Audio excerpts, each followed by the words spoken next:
Radio Noida लोकमंच 91.2 FM पर मैं विनोद शर्मा आपका स्वागत करता हूं। हम ला रहे हैं विशेष सीरीज नोएडा 2021। नोएडा 45 वर्ष का हो गया है और इन 45 वर्षों में नोएडा को बनाने में जिन लोगों ने अहम भूमिका निभाई है उनमें उद्यमी महत्वपूर्ण हैं। और इस कड़ी में हम ऐसे लोगों को जोड़ रहे हैं जो शुरुआती दौर में नोएडा से जुड़े थे।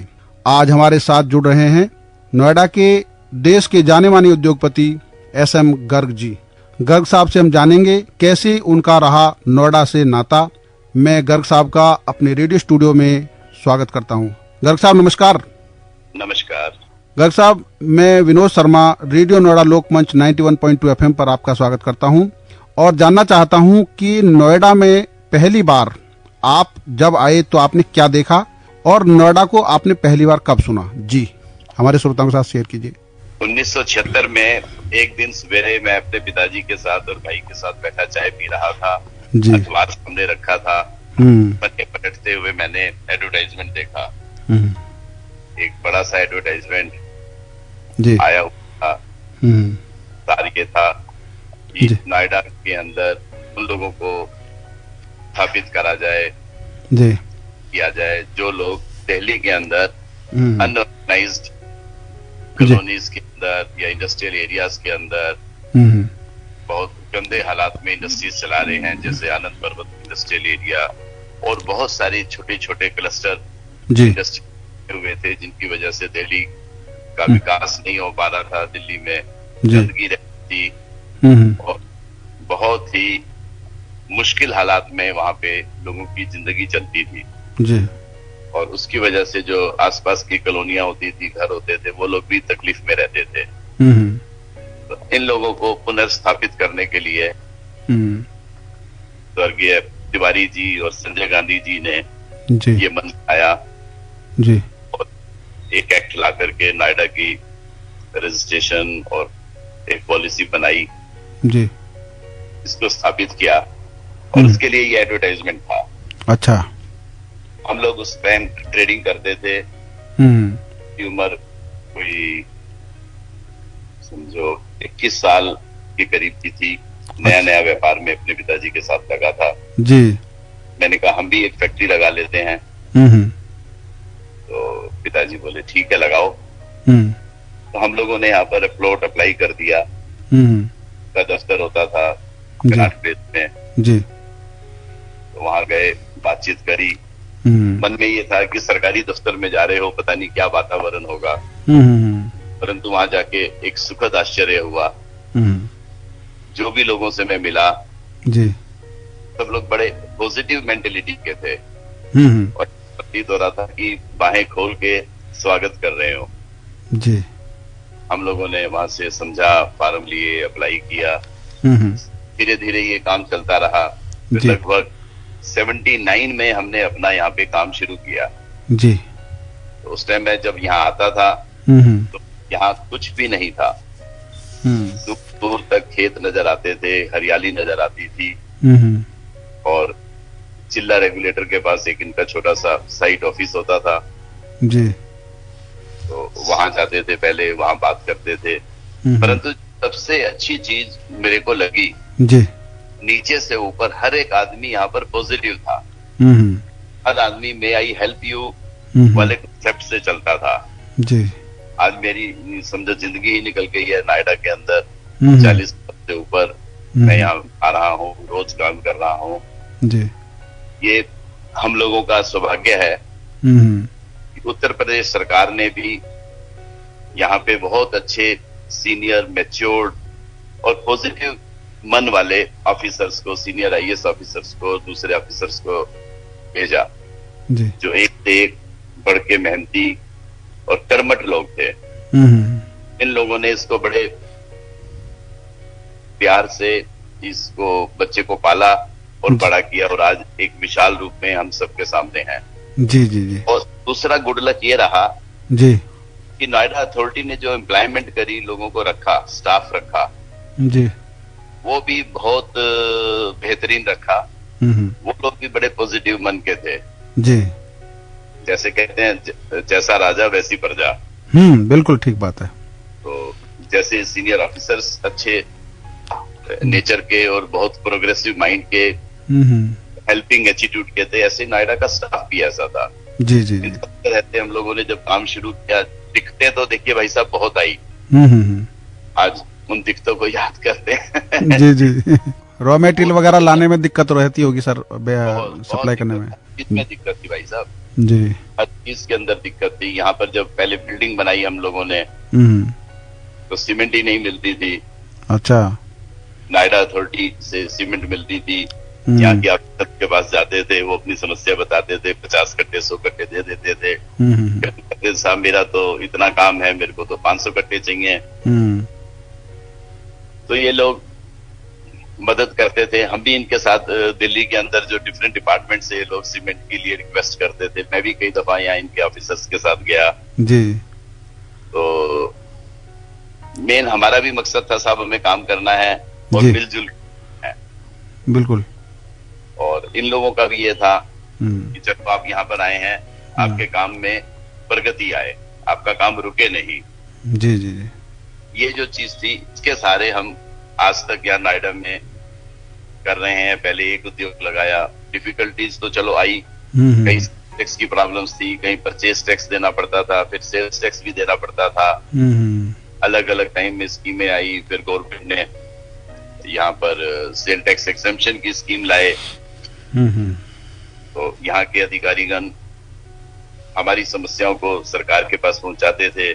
जी। शुरू किया साहब, यहाँ कोई बस नहीं आती थी। हम लोग तो कार में बैठ के आ जाते थे। हमारा वर्कर, हमारा मैनेजर, हमारा स्टाफ कैसे आए? बिल्कुल, बड़ी समस्या थी, बहुत बड़ी समस्या थी जी। बसेज नहीं थी कई साल तक। तो फिर उस टाइम एक हमारे चेयरमैन साहब होते थे, चौधरी साहब, NS चौधरी साहब जी।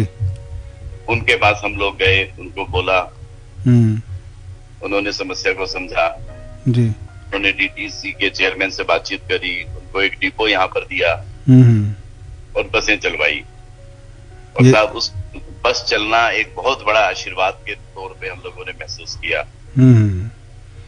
और धीरे धीरे करके काम चला। सेल टैक्स की एग्जम्पशन आई, उससे भी बड़ा लोगों में राहत हुआ, उत्साह बढ़ा। नहीं तो परचेज के ऊपर भी 4% CST दो, सेल के ऊपर भी 4% CST दो। और नोएडा के अंदर ना बाजार था, ना मार्केट थी। फैक्ट्री में हर रोज 10 चीजें सब चाहिए।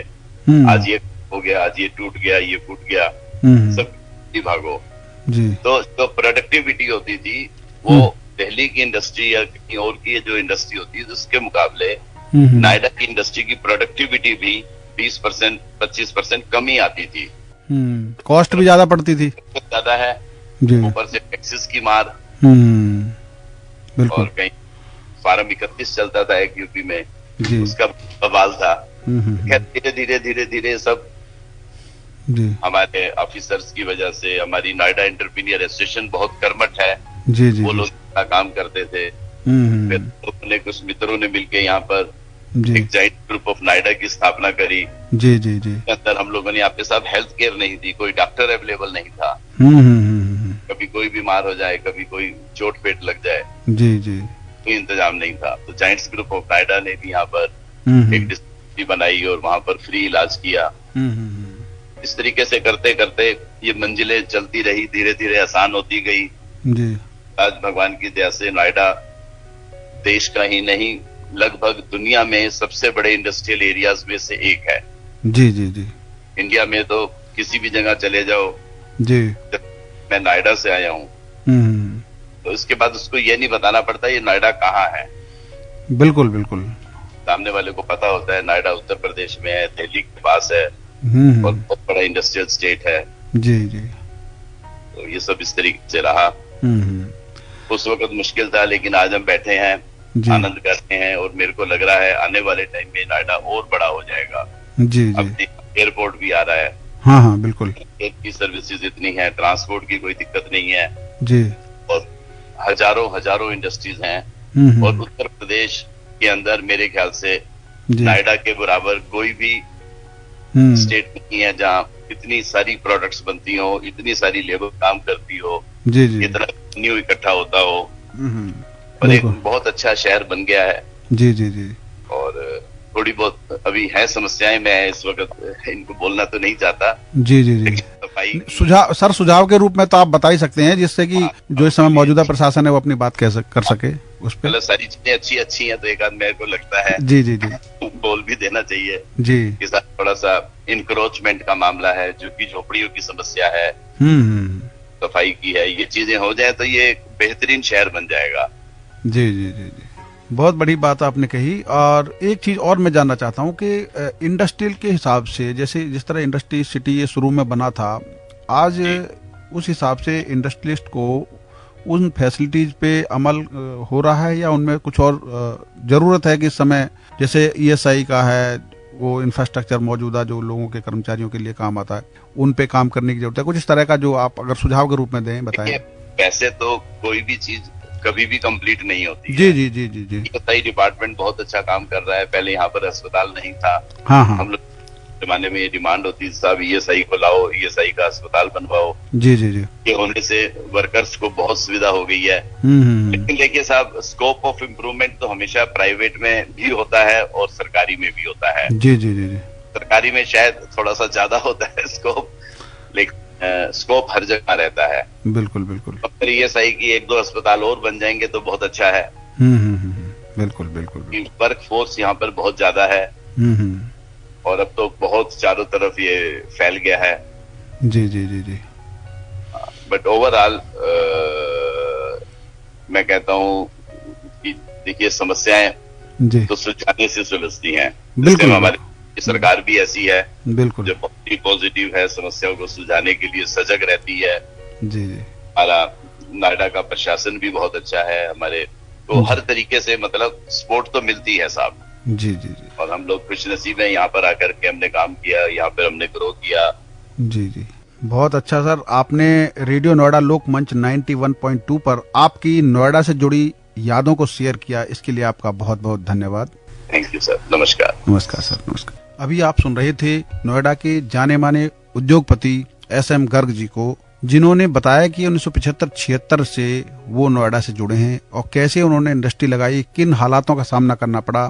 फिर खुश हैं वो कि पूरी दुनिया में नोएडा का नाम है, और वो चाहते हैं कि यहाँ पर लेबर क्लास से जुड़ी हुई इंफ्रास्ट्रक्चर में थोड़ी बढ़ोतरी हो। एक ESI अस्पताल है अब, और 1-2 नए ESI अस्पताल होने चाहिए नोएडा, ग्रेटर नोएडा, यमुना में, क्योंकि वहाँ इंडस्ट्रियल एरिया बन रहा है। तो उस दृष्टि से उनका सुझाव महत्वपूर्ण है, और हम रेडियो नोएडा लोक मंच 91.2 FM के जरिए इस मुद्दे को प्रशासन के, केंद्र के और राज्य सरकार के सामने रख रहे हैं। आपके साथ ऐसे ही लोगों को जोड़ते रहेंगे। सुनते रहिए रेडियो नोएडा लोक मंच 91.2 FM, आपकी अपनी आवाज। धन्यवाद।